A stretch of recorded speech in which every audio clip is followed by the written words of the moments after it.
अस्सलाम वालेकुम प्यारे दोस्तों और बच्चों। आज की कहानी का नाम है अंगूर खट्टे हैं। बच्चों, एक हरे भरे जंगल में कई जानवर मिलकर रहते थे। जंगल का बादशाह शेर मुख्तलिफ जानवरों की दिलचस्पी और तफरीह के लिए जंगल में नित नए खेल तमाशों का इंतजाम करता। आज जंगल में दौड़ का मुकाबला रखा गया था। जानवर इस मुकाबले में शिरकत करने के लिए तैयार थे। मुकाबला शुरू हुआ और हिरन ने ये मुकाबला जीत लिया, जबकि चीता दूसरे नंबर पर आया। चीता मुकाबले में दूसरे नंबर पर आने पर कुछ नाराज दिखाई दे रहा था। जब ही वो सब जानवरों को जमा कर कहने लगा, मैं चाहता तो दौड़ का मुकाबला जीत सकता था, लेकिन मैं समझता हूँ कि ये दौड़ का मुकाबला बिल्कुल फजूल रखा गया है।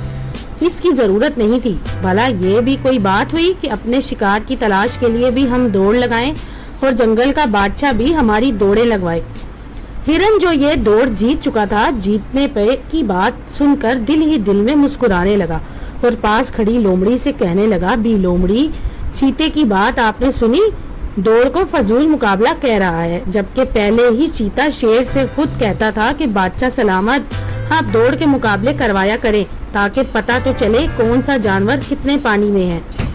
हिरन मियाँ, तुम बस चीते की सुनते रहो, क्योंकि वो आज दौड़ का मुकाबला नहीं जीत सका, इसलिए इसने इसमें ऐब निकाल रहा है।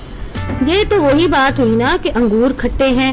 लोमड़ी ने हिरन के कान में आहिस्ता से कहा और फिर वहाँ से चुपचाप खिसक ली, क्योंकि इसे डर था कि इसकी बात चीते ने अगर सुन ली तो फिर इसकी खैर नहीं।